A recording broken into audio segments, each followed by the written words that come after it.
Welcome to the Energy Pipeline Podcast. My name is Josh Lowry. We are coming to you live from the Upright Digital Media Studio at Prang & Associates office in Houston, Texas.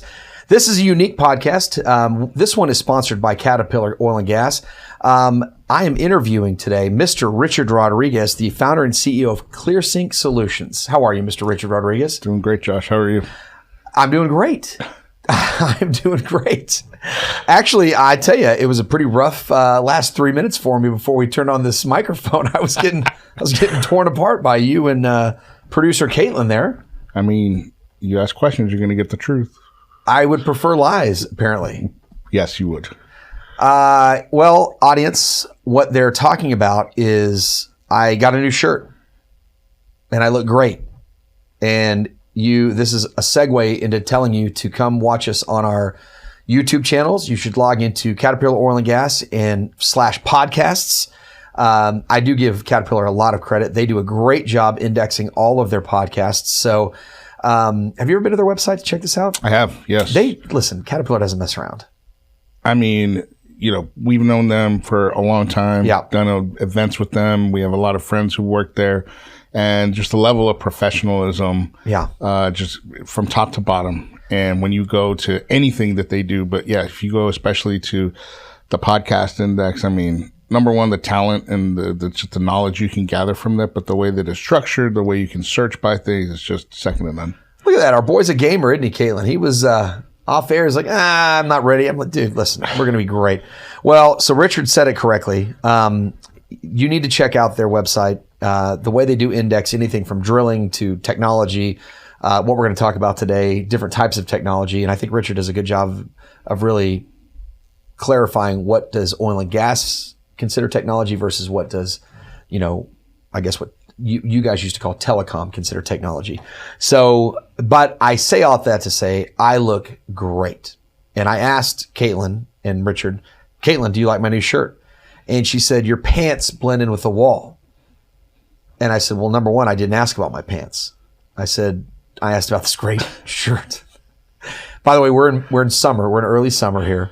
It's already 100 degrees. Oh, it's just ridiculous. Oh, and I'm wearing fall colors, she said off air. Oh, my God. I'm not trying to dress like it's summer, Caitlin. I'm just saying I'm in shape for summer.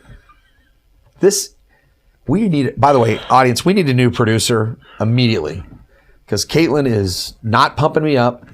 And now I'm wearing fall colors in early summer. This shirt was on sale. That could be why. I digress. I blame Christy. Well, no, I bought this one. Oh, well, there you go. Oh, man, we're moving on. So if Richard and I sound like we are friends and we're very comfortable with each other, and that was a pretty lackluster introduction, it's not because I don't have a ton of respect for Richard, and it's not that I don't want to give he and ClearSync the respect and intro they need. I have known Richard really coming up, 2026, close to 20 years now. Yeah. I've known you a long time. And I knew you in a world way before what you're doing today. And it's going to be a really fun conversation to talk about how you've evolved from where we were 20 years ago. I think our oil and gas audience is going to be like, why am I listening to an IT guy or a tech guy? I want you to be able to tell them what you are here in a minute. Why should I care? He doesn't know what oil and gas is. And I think they're going to be really surprised about who you are here in a second. So we've known each other 20 years. I sold to you I was a steel salesman. Correct. I used to love steel. Now I can't do it anymore because I'm not any good at it. And you were a buyer, planner, am I screwing that up? Yeah. You completely messed it up. You worked at... So I worked at NOV. And I ran all of manufacturing, supply chain to start off for the downhole division at that time. So yes, I was in charge of all the facilities. That's where we got to know each other. Yep. Through a great buyer and planner, Jerry Flores. Jerry scared the crap out of me.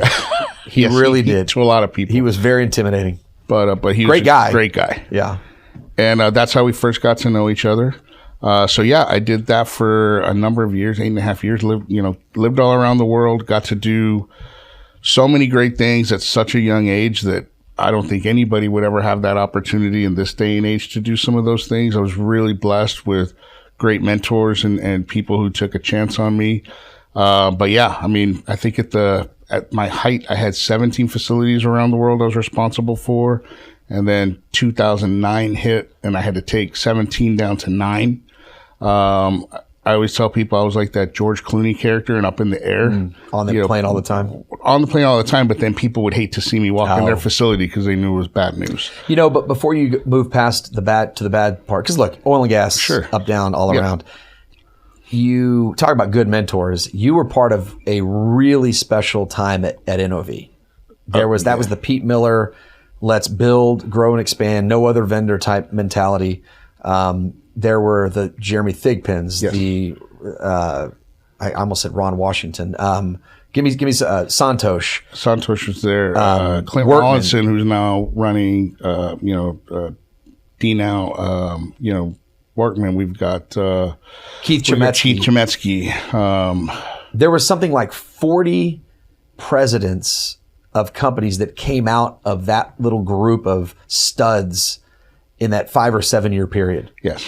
And, I go back to why Jerry Flores was intimidating and why Richard Rodriguez was intimidating. And these guys, when you didn't know what was going on at NOV in the early 2000s, which I was selling to NOV, and I was just a vendor. I was selling steel and I was a young guy. Every time I would leave a meeting at NOV, I was like, oh my God, these guys I'm so dumb. Everybody in that room is the smartest person I've ever met. They're moving 100 miles an hour. They're thinking 10 steps ahead. And I'm just trying everything I could do to hang on. And then all of a sudden you realize, oh no, that's what you guys were doing. Like it was an active strategy to find the best talent, give them 17 plants around the world, make them hang on, make you run as hard as you possibly could because you were young. But that wasn't really necessarily being shared to the outside world. It was just one of the most intimidating companies to try to work with back in the day, the early 2000s of NOV. So we should do an entire set of podcasts about you guys and that whole world of early NOV. That'd be a really cool thing because it would be a great series because, you can gather everybody up now and hear everybody's different perspective. That would be pretty interesting, actually. I love when you guys all kind of get together and, you'll just be like, hey, man, what are you doing here? Those are great stories. All right, so then you go from the NOV world. You have another, actually, this had to be 2012, 13, Yeah, so I left NOV in 2012. I started my first consulting company at that point for private equity companies. So I would go in, consult on manufacturing, supply, a bit before that. So as we were doing all of these acquisitions, especially our division with Downhole, we were built by acquisition. So I was inheriting all these plants. I was getting all these things. So this was the infancy of technology. You really only had basic networks and you had ERP systems. But as we were buying all these companies and I was inheriting all these plants, Pete Miller had a great strategy. He was kind of the anti-Schlumberger. He was like, I bought you, you're making money, keep making money, right? What he means by that, audience, if you're not listening, is because Schlum has a great program as well, but Schlum wanted everybody under the blue SLB, or now it's SLB moniker, whereas NOV said, hey, we're going to buy you, keep your logo, keep your business, just keep making money and send it to the hierarchy. That's what he means. Exactly. So, there's pluses and minuses to both. Right. They've both obviously been very successful. But part of that there wasn't a lot of centralization when it came to things like that. So, you could have 21 different ERP systems within one division, and we got to bring this together. You had networks all over the world, and at that point, it was, again, in its infancy. So trying to pull all that together, I basically went to my boss and said, look, this is making everything else inefficient in what I'm supposed to be responsible for. Give me the IT side of it, and I will make this work. That's crazy. Just said, I'll figure it out. I'll figure it out. Okay. And they gave it to me. So that's how I started first getting into the technology side of the business. Again, as it kept on growing and things start to come in and technology itself starts evolving. So I had a foot in both worlds. 2012, I left, started my first consulting company, started doing stuff with private equity, consulting on those three things: manufacturing, supply chain, IT systems. Got a couple of companies close to sale. I moved to Fort Worth for a few years, which was a company called Probe. We were about to kind of get them to sell, and this was 2014. You kind of see where the market was going. Yeah. And then at that point, I got together, 4 partners and I got together. We had a story to tell. We got funding. And in 2015, we launched Rubicon Oilfield. I was hoping you were going to say it. For those that remember Rubicon, they didn't get some funding together. They got a massive amount of funding together. And there was some really smart people involved in that. Some friends of ours that we're still friends with today. Some of our favorite people today yes. that have moved on to some pretty big things as well. And Rubicon was the belle of the ball for a few years. Oh, yeah. And if you were in the downhole tool world at all for, what is it, maybe what years, 14 through 17? Yeah, we started in 15. Yeah, I would say, 14 to 18 was 14, really, 18. You could not exist without working. So we went back, Jerry Flores was back over there again. You had to sell to Rubicon. Again, tools, steel, etc. And that is one of those companies that just was growth trajectory was massive. Yeah, it was a rocket ship. But as everything with oil and gas, as all us veterans know, timing has so much to do with it. And when you look back on it, there were market conditions, market changes, COVID happened. I mean, just all these things that stalled it out. So anyways, Rubicon is winding down, and I had gotten very much at that point into technology. I was one of the very early adopters into when everybody was moving on-prem to cloud. So my responsibilities there shifted. I had some great manufacturing leaders that I had brought in, so I could oversee that from a distance. Right. But really, everything really moved into technology. The oil field itself really finally started embracing some technologies. It's always that's a good point. I always say that technology is viewed in 2 different worlds. In oil and gas, traditionally, technology is viewed as the product you're building, the product you're designing, the product to create more efficiency in the field. The rest of every vertical that's out there thinks of technology in terms of the rest of the world. Networks, cloud, cybersecurity, mobile, communications, customer experience platforms, things like that. That's technology in the rest of the world. So you finally started to get people that were starting to embrace more technology. You started getting into connected oil fields. You started having. Let me jump on that rope just for time frame real quick. So we had a guy on a couple of days ago, and he said that we're towards the end of the great crew change right now. And this is 2026. What you're describing is the beginning of the great crew change. The beginning of it, yes. And it's interesting to hear that, because I just want to get from where you're saying I was there at the beginning, watching guys go from what is this, how do I work this, to now a lot of this stuff is second nature. Yes. In many ways. The quote unquote technology that you're describing, if you don't have that, then why are you even participating? And now towards the end of the great crew change, there's all new technology. So you basically said, look, this is going to be here. I actually don't want to be, I want to be on kind of the forward side of this from a more than a consultant, more than an interior guy. I want to do this full time. So then you move on to ClearSync Solutions in what year was that? That was early 21. Okay, so after COVID. After COVID. Okay, great timing. Well, again, you split the 2 worlds, right? Like for the traditional technology world, COVID created this huge boom in business because everybody had to work from home. Okay. So that brought in a big rush into communication platforms like Zoom. It brought in connectivity. It brought in connectivity all over the world.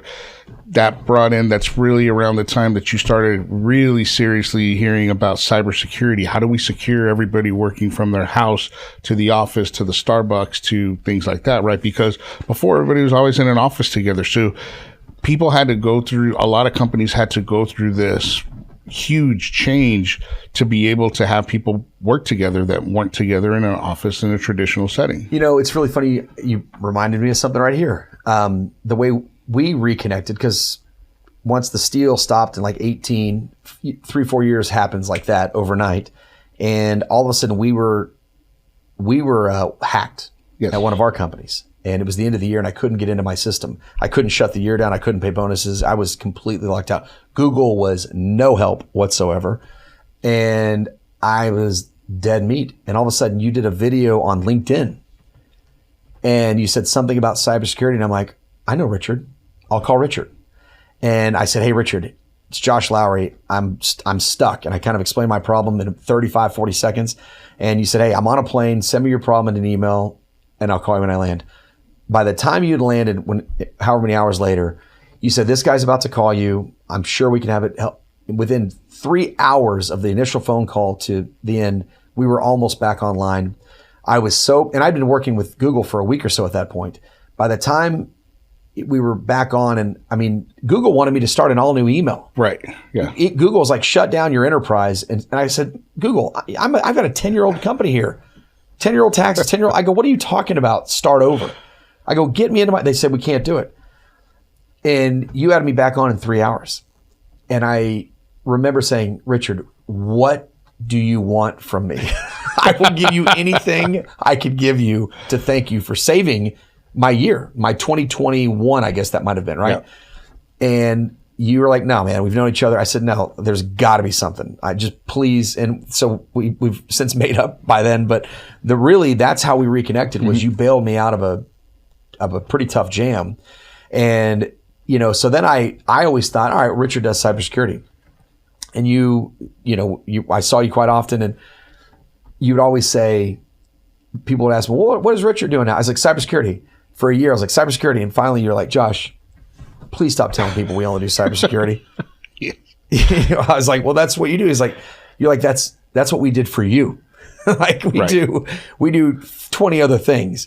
So do me a favor, just because there's some things I want to get to that are really prevalent or relevant to the audience right now. But what are the 5-6 things that the audience needs to know that ClearSync does today? The easiest way to say it, especially because the whole reason of starting ClearSync was because I saw this gap where, oil and gas and technology were coming together, but they were still talking past each other. And still to this day, a lot of times they do talk past each other. And it's gotten even more prevalent with the things that we're going to talk about here soon. The entire reason that I even created ClearSync was because I wanted to help my friends. We have friends that run billion-dollar companies, but they don't understand technologies that are holding them back. And they're going to get crushed. And I don't want them to get crushed. I agree. I want them to be like Wolfpack and be able to sell. I want them to keep growing like Caterpillar. I want them to, I want our friends like Keith Chemesky, that are operating companies halfway around the world to be successful. I want to be able to enable that from a technology side and to be able to explain things and help them and give them the tools that they need.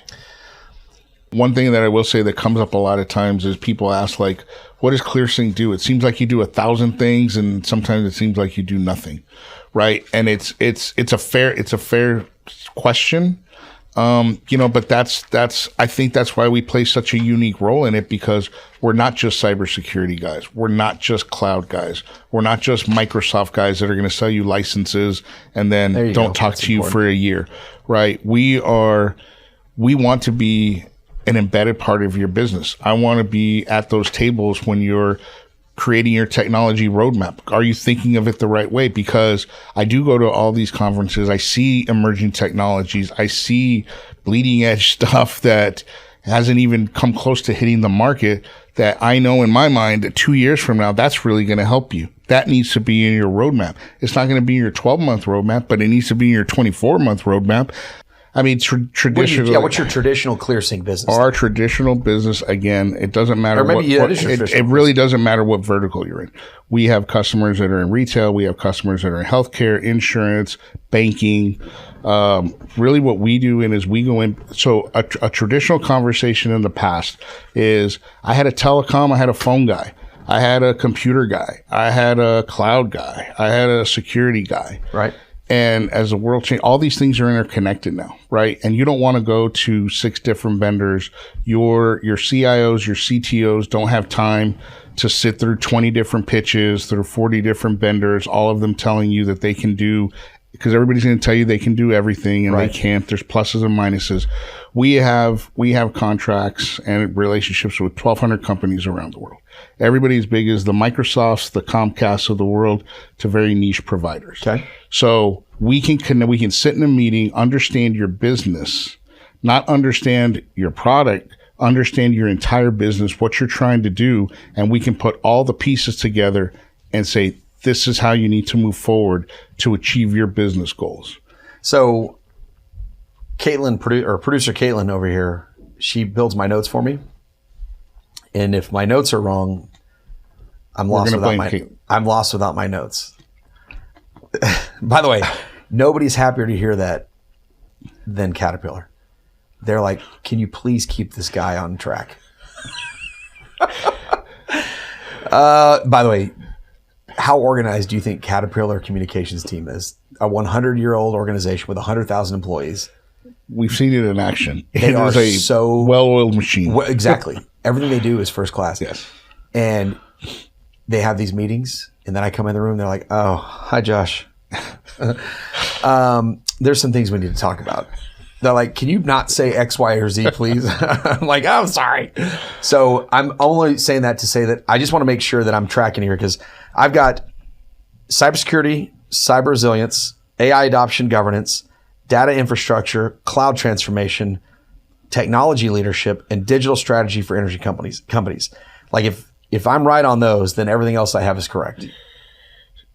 I would say you're about half right. There's more than that. Oh, there's so much that goes into this, right? There's so many layers that go into, when people say cybersecurity, and, it's not like you just buy, back in the days, like, oh, I got my McAfee and I put it on my computer, I'm safe.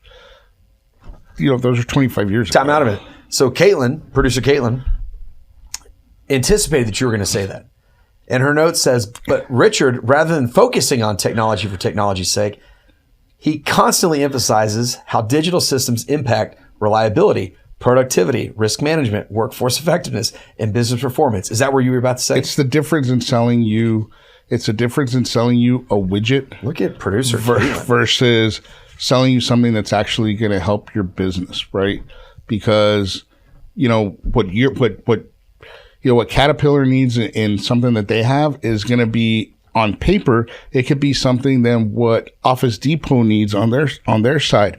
But when you look at the actual business of how they're processing payments, how they're serving customers, how they are taking orders, how they're doing all these things, there are many commonalities there. And people don't see that. People think that I'm always different. My business is different. Right. Your business is not different. What you're trying to achieve is the same thing. You're always trying to make a customer happy. You're trying to get paid in the least amount of time. You are trying to be the most efficient you can and have your employees be able to do their job every single day with the least amount of friction. Right. We have to enable you. We enable you to get the best tools possible, that you're not wasting money. You're not looking back at it a year later saying, I didn't even use this thing that I bought. Why am I spending all this money? It's getting you the right tools to enable every part of your business. From the time the customer decides they want to pick up their phone and place an order, whether that's through email, chat, phone, however medium they want to do it, all the way till it gets delivered and you get paid. We look at every technology that touches your business, and we can advise on every single one of them.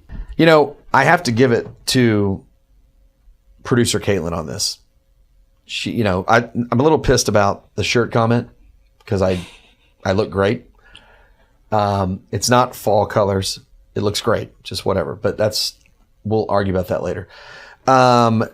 She has gotten so good with her notes and her show notes for me that if I don't, have you ever dealt with Caterpillar's comms team? Can you imagine what Caterpillar comms team looks like? It's a well-oiled machine. It does. It's a 100-year-old company. Yes. It's with 100,000 people. And the Caterpillar comms team is, they don't really love what I do. They're like, can you please get you're a challenge. That's a fair way of saying it. They would like me to stay on script. So they're like, just make him stay on this, not make him, but just give him, whatever. So I say that to say Caitlin has gotten really good at organizing things for how my brain operates. That being said, if I want to nail something down, because there's a lot of questions I want to ask. Okay. But if I don't have something right here, then it screws up the rest of it for me. So okay. I want to make sure that I'm following it. So I have that Richard has become a trusted voice. Cybersecurity, cyber resilience. That's how we met. That's in already. AI adoption and governance, data infrastructure, cloud transformation, technology leadership, and digital strategy for energy companies. Now, look, I get that that's broad, but specifically, what does that mean? If I'm your customer, what are those things? So cyber resilience is everything that goes into making sure, in a very simple way, it's all the tools and technology that go into making sure that your company can perform no matter what. If you get hacked like you did before in 21, you're not down for a week trying to talk to Google. This needs to be up. Your customers need everything now. Your employees need to get back online now to be able to talk to people, to be able to keep cyber resilience. That's cyber resilience. Okay. I say that cybersecurity has morphed into cyber resilience. You need to be resilient, and you need to have the right security tools to ensure that you'll be resilient. Okay. So those kind of combine into one. What is AI adoption and governance? That's a huge, it's a loaded words, a lot of big words in there. Okay. You know, everybody's in a race to get to AI. We're going to talk about a lot of that here. If you ask 10 people what AI is, you're going to get 10 different answers. My favorite answer is all inclusive. There you go. That's one answer. Not the right answer. We're not at an all buffet, but whatever. I'm hungry. Keep going. All right, but what's the adoption and governance? So the adoption is everybody's in a race to get there. They don't know how to get there. They need to understand everything that goes into it, from your data to your governance to your security to your adoption rates for your employees, how it's going to be used. How are you impacted? All of that is into a strategy, right? But how do you guys? So we create the strategy. We advise on everything that you need to govern, to assist, to get your adoption rate up, and to get your company actually using AI in a great manner that's going to help achieve your outcome, rather than just being able to go in front of your board and say, "Hey, I use AI." That's when I see governance, I think of boards. Yes. So you're working with boards to get these things. Correct. Really? Yes. Because you know our friend David DeRode. Yes. I feel like he tells us that he gets these types of calls all the time now, way more than ever before. Yes. And you're getting these calls way more than ever before too? Because the rules have changed, right? Even back to cyber resilience real quick. SEC laws changed 1.5 years ago. Right. You know, before, the board member who signed off on cybersecurity was the lowest man out of the totem pole, and they just needed a signature on it.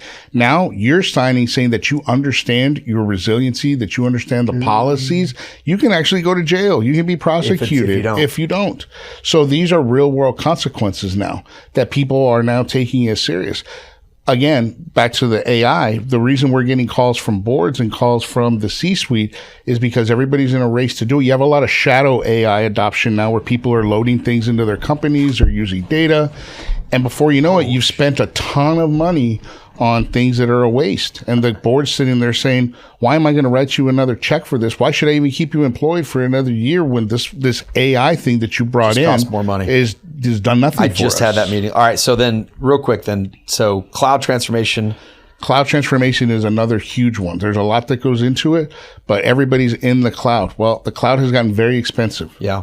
And you need to figure out that you will not believe the number of calls I get per week saying, I am paying so much for my cloud. How do I get this bill down? How did it go from here a year ago, 18 months ago, to now I'm double, triple, 4 or 5 times as much as what I pay? What is going on? You need a cloud strategy. See, I even see that in my personal stuff. Yes. And they're like, your pictures cost too much. I'm like, I don't even want half these pictures. Exactly. Is that the same thing? Because again, in the background, these companies all change, right? We work with Microsoft. Microsoft's a great company. They put out great products. They don't adopt them very well. They leave that to other people to do, but their cost model changes throughout the year. Real quick, when everybody was running to the cloud to get out of on-prem, cloud was very cheap. As they've recognized that, as the cloud has matured, you start getting things like egress fees and all these other things that start to come in. You get usage.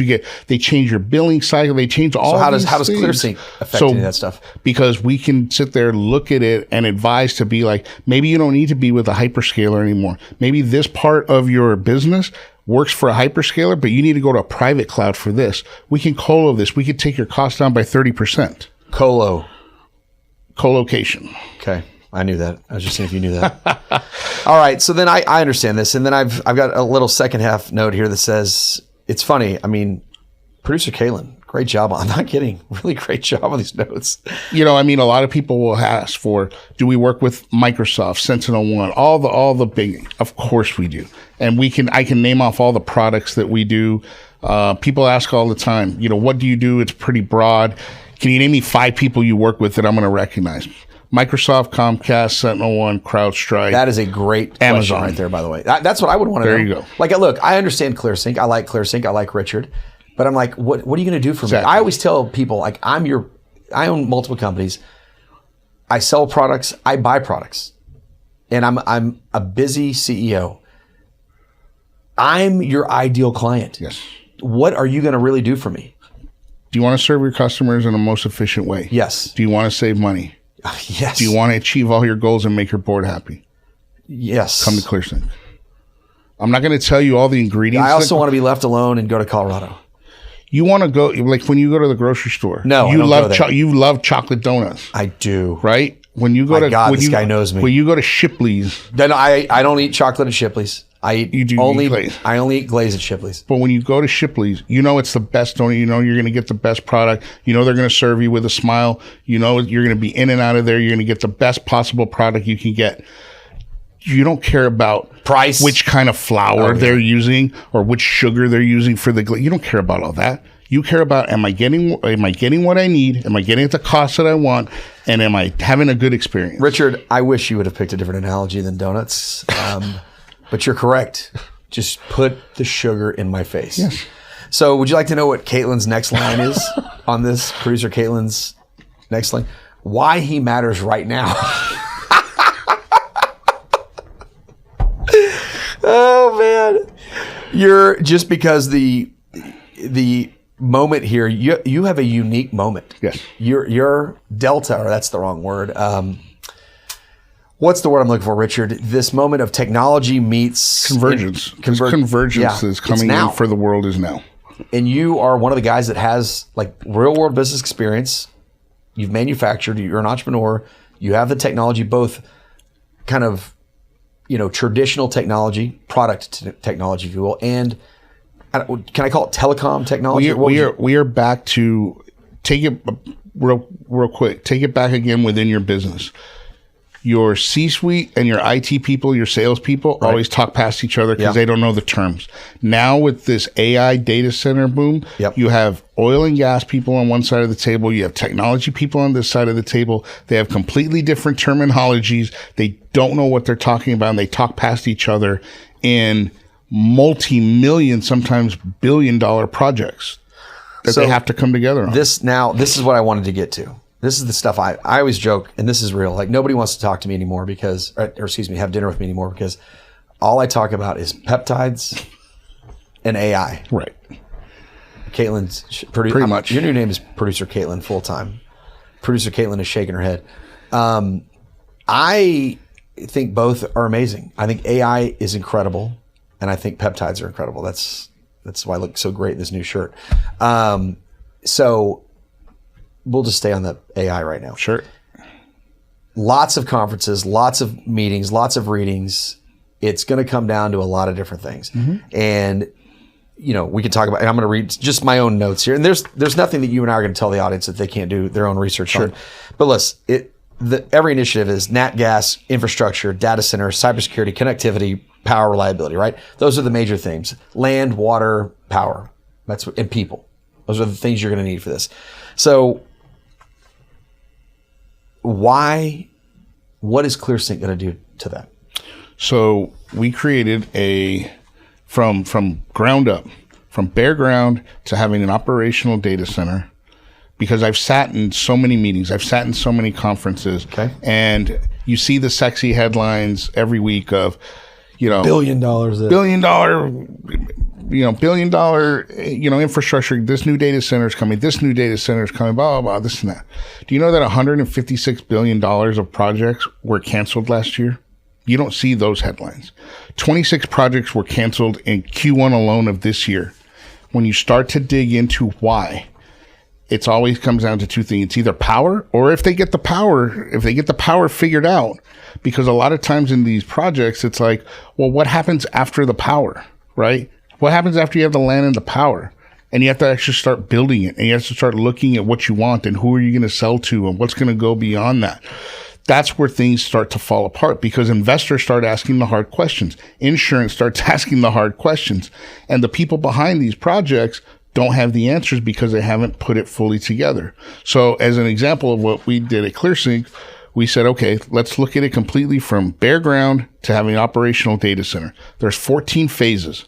Right? There's 14 phases we came up with. Within those phases, there's 192 blocks that we said you have to be able to do to take it from here to here. Okay. And it's everything from again, picking the land, zoning, laws, environmental, surveys, all that, all the way through, okay, we're actually breaking ground. And which cooling are we going to get?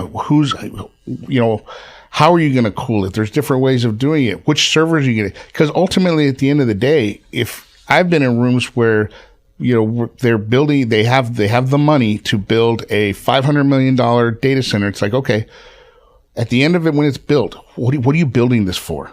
And they're like, what do you mean? I'm like, are you building it to sell to a hyperscaler? Are you building it for a colo? Are you building it for private cloud? Are you building it to sell to a company and it's going to be their own mini data center? What are you selling it for? What are you building it for? I don't know. If you don't know who you're building it for, who that end customer finally is that's going to use the structure and what's inside of it, you can have a shell, you can have all the power. What are you going to put inside of it? Do you know you're getting the right GPUs, the right CPUs? Do you know you're getting the right cooling? It all depends. Every project that I've sat in has been different. Okay. There are some people that have a person like that identified and they can sit there and they have their own 14 phase thing and they're somewhat organized and they're like, okay, they'll call us in and they say, I don't have a person for this, and this. Okay, we can help you with this. There are some people that you talk to and you're like, do you have a person identified? Well, no, we'll figure that out. Again, I don't mean to be, I'm learning here. Yeah. So when you say they say, do you have a person for this? What is a this, or this? So for example, we'll take it to, they're going to break ground. They have a construction company that they've signed. Okay, within your construction company, they need Wi-Fi. They need secure Wi-Fi. They need to be able to. You're kidding me. You can take this thing all the way back to like a greenfield construction site. I could take this all the way back to when somebody says, I picked this piece of land. I can do the fiber survey and see, okay, where's your closest fiber and connectivity, and how much is it going to cost for me to get you internet? So when someone's looking to find out where they want to put their data center, there is the fiber scan. Yes. I know what you're talking about. Sure. You can help them on the initial fiber scan. Yes. Okay, so now that's just one thing. That's one thing. Okay, so I get that. Here's how I'm going to build it. Great. I've cleared the land. Yep. And now I'm starting, and my fence goes up. I've hired Wolfpack to put the fence up in the water tanks. Yep. Right. Our friends. By the way, did you see Wolfpack just sold? They did. Good for our friends over there. I love those guys. Yes. I texted them yesterday. I was like, congratulations, gentlemen. I love when good people win, by the way. Yes. There's nothing better. There's nothing better. So congratulations to our friends at Wolfpack. So they sell. Yep. Excuse me. They're clearing, they're renting stuff, and it gets set up over there.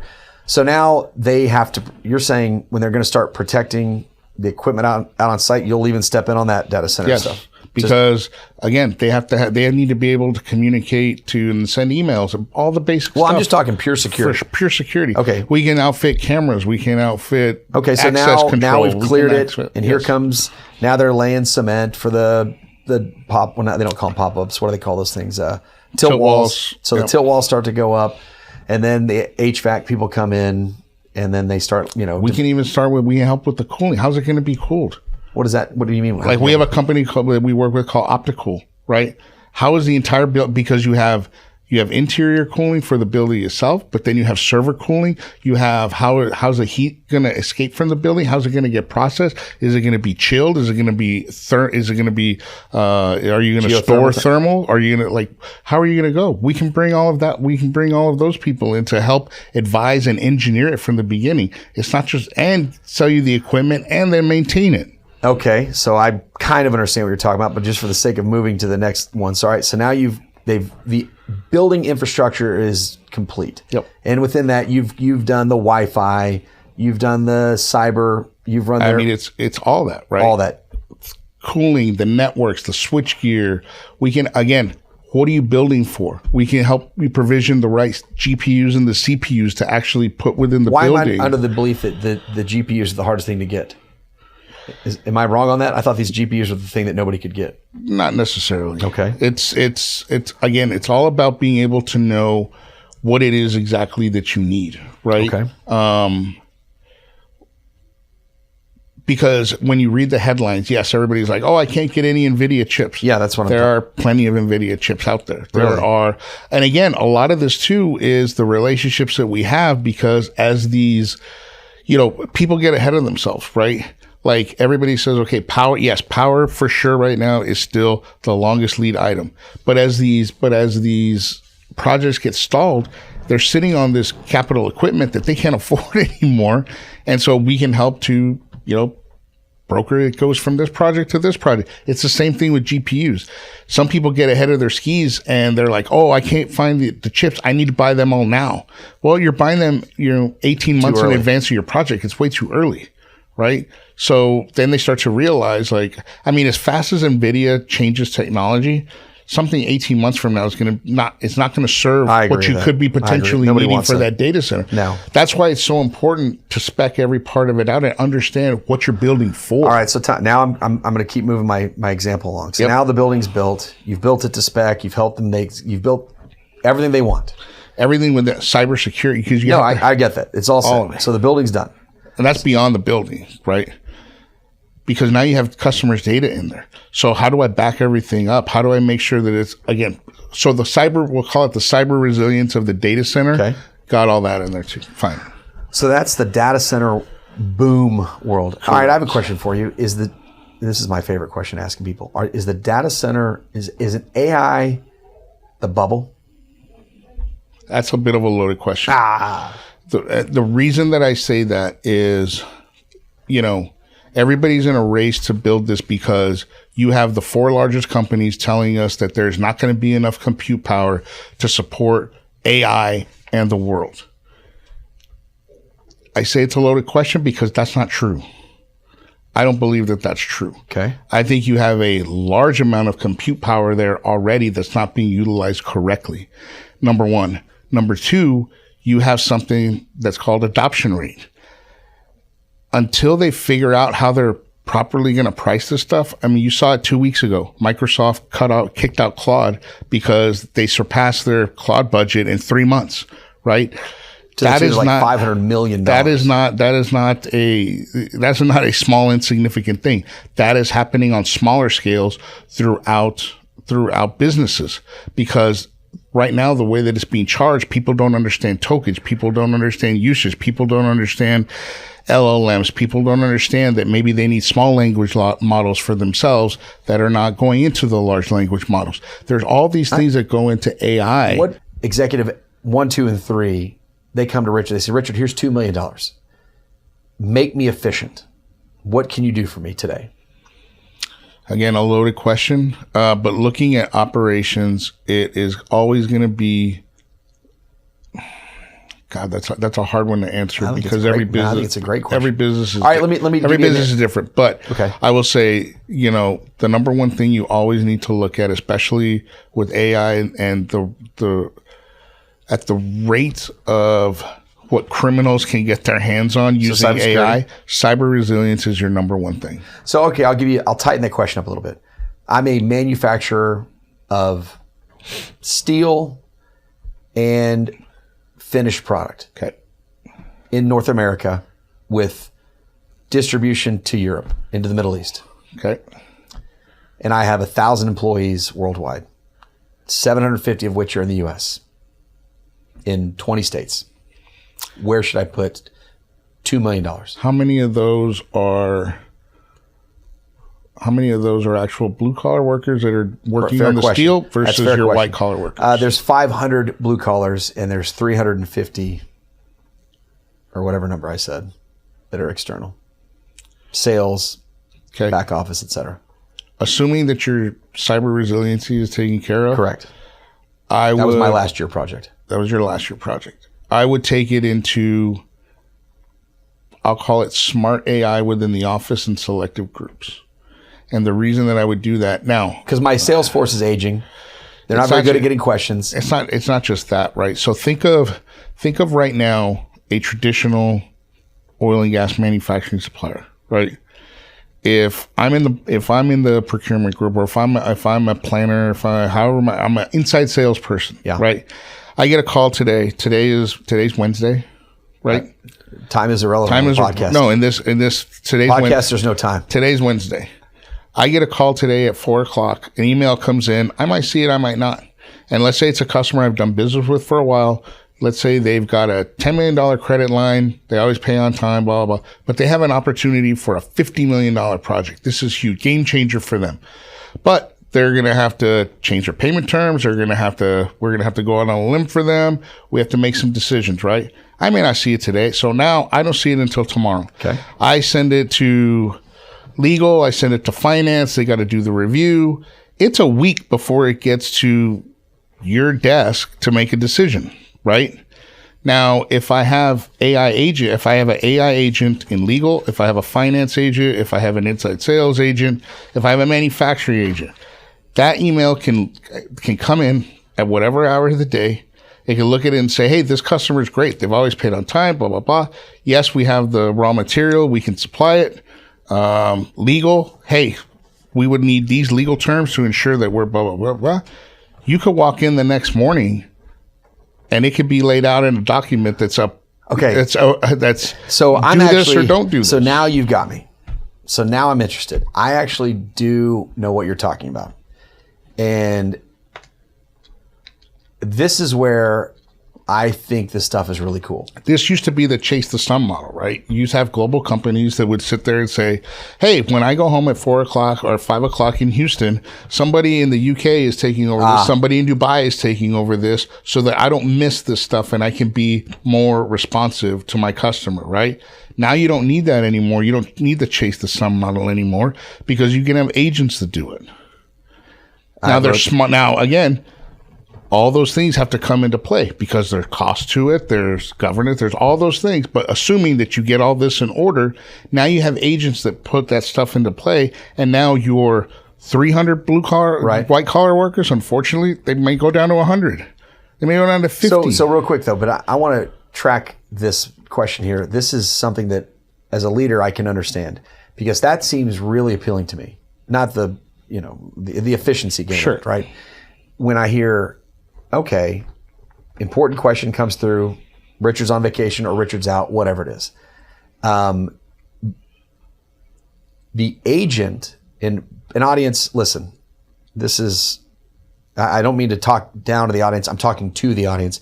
If you don't know what an agent is, if you don't know what these Claude codes are and the skills that they're calling these days, you need to do a 5 to 10 hours worth of study on YouTube and Claude and ChatGPT and Cowork, etc., and figure out what we're talking about. This is not something you cannot understand. Correct. Like, you've got to know what we're talking about. There's things called OpenClaw. There's just different technologies right now that if you don't know what they are, this is the whole line that AI is not going to take your job. A person that understands AI is going to take your job.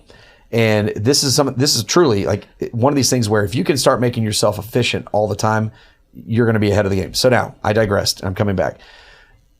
Everything you just said, where there's these internal agents through legal, operation, engineering, et cetera, and it kind of comes back and like, this isn't leaving. This is an internal document that then comes back as a checklist where I can review it and be like, all right, almost like, it's a recommendation. It's almost like correct. Yes. Like producer Caitlin's notes here. And when I look, this is great. Yeah. Okay. Actually, that's a red flag, but that's a green one because it's whatever. All of a sudden you're done. You can give a quick answer immediately. I like that idea a lot. And so ClearSync's doing that or can do that? Yes. You're doing this or through your partners are helping set this up? Both. That's pretty cool. Because the thing where we always help is, again, you have technology people that are creating and that can run the agents, but they don't understand your business. We are in the middle explaining the business and making sure that time is not, and that money is not getting wasted for them to learn your business. So you've said this many times that people talk past each other. Yes. this goes back to the old Saturday Night Live joke. The IT guy, Rob Schneider, move. Yes. You know, I heard a stat one time that said most IT problems are solved by just turning on and off the computer. I mean, 65% of things are just, you know, on just a normal computer, sure. Right? That's a reboot issue. But there is a world of miscommunication between executives, IT, and maybe just the average person in IT. Like, how much of your job is just translating maybe difficult or semi-difficult or easy problems into English for the lay person? I would say more of it is not getting the business person to understand the technology, because that's pretty easy. I mean, I can explain a very complicated technology at 100,000 foot level that you're going to understand. Should I make this investment or not? Right. That is not the hard part. The hard part is usually the technical people and the IT people understanding the business, because they're so invested in their tool and they're so invested in thinking that this is the best thing. And it may be the best thing, but it may not be the best thing for this business. Right? That's a completely different. So you spend a lot of your time then back end with, I'm picking Microsoft because we've used their name. Say Microsoft, they don't need this. You're like, oh, everyone needs it. Is that what you're saying? Yeah, exactly. Okay. I mean, I'm not picking on Microsoft. For sure. Yeah. But it really comes up a lot. It comes up a lot in security. It comes up a lot in this cloud stuff.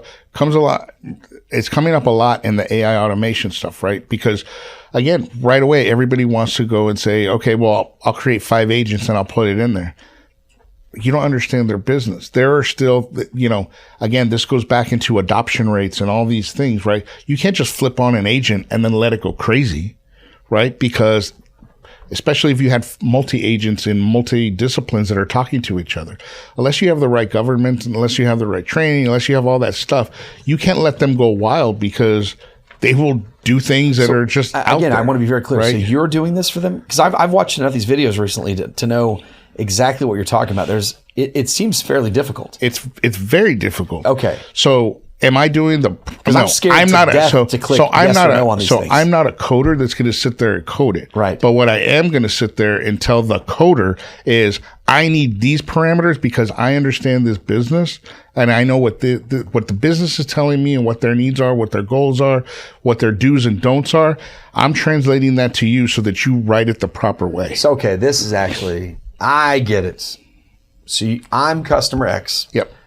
I say, Richard, I'm dying here. Yep. I've got to make my aging Salesforce and these operations, engineering, finance, and legal, they've got to talk better. Yes. I understand there's agents. I want to use these because I don't want to get rid of anybody. Right. I want these guys working more. I have the best talent in the world internally. They're just slow. Yes. And they've got to be. We have too much coming at us. Right. You're telling me that you can meet with these people for a week, a day, a month? Depends on the project, but yeah, usually it's, let's call it a week engagement. And you bring in your team. Yep. Listen to them and say, here are the problems, understand it. Then when you translate back to the Rob Schneiders of the world, who think we're all stupid anyway, because I don't know how to turn off a computer, Control Alt Delete. Right. Okay. And then you guys translate this back to, and then it comes back in the agent form that I'm looking for. Yes. Now that I would pay for. Right. That's what I want. There's a lot of assumptions there. What does that mean? There's a lot of assumptions. There's a lot of assumptions in the background, right? Again, do you have the right governance in place? Is your data you keep saying governance? What do you mean by that? So, I mean, I know what the word means. I'll give you a perfect example, right? Copilot started rolling out a year and a half ago, 2 years ago. People are adopting Copilot, but what they didn't do in the background on the security side of it is say, okay, this is governance. These files should only be accessible to these 20 people. So when Copilot took off, you had a lot of people just typing in queries saying like, hey, what's Josh's salary? Well, if that document wasn't locked down for these 20 people in HR, Copilot would go pull up salaries. And if that document was available, it would say, oh, Josh Lowry makes $350,000 a year. And I'm like, what? What the hell? Josh Lowry does not make that, audience. Just so we're clear. But it's all those kinds of governance those are the kinds of rules that you have to have in place. Again, for an agent, I don't want an agent to go rogue and decide to start pulling files that they shouldn't have access to. If I only want them to be in sales, that's governance. You have to have the right governance. So the assumption is that the governance is set. Your data is in a usable form, right? You can't these are major projects. These are major projects, especially when you think of, it is so much easier now in oil and gas companies because they had data in so many different forms. Right. You had paper drawings, you had PDFs, you had AutoCAD drawings, you had all all these different forms. You can now gather up all that. You can index it. You can create data in a usable form, but it has to get done at some point, right? So, Richard, I've got lots of producer Caitlin's notes here. I feel like I've done a pretty good job at it. Is there anything that I've left out that you need me to make sure the audience knows about you or the ClearSync as a company, or have I misinterpreted what you do in any way? I don't think you've misinterpreted at all. I think when it comes to, one of the biggest challenges that we had for 21 and 22 is after you create a 20 plus year in oil and gas. Yeah. That people still need to understand in oil and gas that at my heart, cut my veins open, I'm still going to bleed oil and gas, right? I'll always be an oil and gas guy. Do you think for the second hour of this podcast, we should talk about peptides? I mean, you're on 20 of them. I don't see a difference. I'm on 4. 4, Richard. 4? Yes. Okay. I don't know what they are. Did you get one for hair by chance? No, I look good though. Thank you for recognizing that. We'll be cutting that part out. Well, look, I love what ClearSync's done. I mean, you're doing great. The market seems to be reacting well to it. It's amazing. You speak at different conferences. The notes in here, it says one of the early notes that I ignored, but it's true. And it says that, oh boy, hang on a minute. While you're finding your note, it's, I want you to win, and I want to equip you with all the information that you can to win. Right. So when I say, yes, 1,200 suppliers, yes, it sounds massive. It sounds like, okay, you don't do anything. We do a lot. Yeah. But how we do is we synthesize all that and make it into a usable form for you. There's nothing I can say that'll top that. That's a phenomenal way to cap off this interview. Richard, thank you for your time. What's your website? It's this. I've looked it up. It's actually a little tricky. What is your website? So it's CSYNCS.com. So it's CSyncs.com. CSyncs.com. Yes. And you're on LinkedIn? Yes. And you have a podcast? We have a podcast, the It Crowd Podcast. Been around 3 years or so? For 3 years. Amazing. You're on all the socials, I assume, as well? Yes, okay. All the socials. So just look you up at ClearSync Solutions. ClearSync Solutions, csyncs.com. Richard Rodriguez, all LinkedIn, the good stuff. We had one of our friends come on here, and he accidentally gave out his satellite phone number. And I'm like, what are you doing? That's like $9 a minute. I go, we'll blank that out for you, just so nobody calls your sat number, buddy. Well, Richard, if there's nothing else, watch out. Have you ever been on a podcast before with me? Have I ever interviewed you before? No, you've never been in an interview. Rich Rodriguez, good luck to you. Thank you for 6 years ago saving my company. I'm not exaggerating. Thank you very much. We wish you the best of luck. Yep. Thanks to Energy Pipeline. Thanks for having me on. Yeah, dude, Caterpillar. They're amazing. Thank you, Energy Pipeline. Speaking of Energy Pipeline, check them out on their website, Energy Pipeline. You can find us on all the socials, Upright Digital, Hanaro, producer Caitlin, thank you for your time. Look us up on all the socials, LinkedIn. If you have any questions, if you have any positive mail, send it to me. If you have any negative mail, send it to producer Caitlin. Thank you guys very much.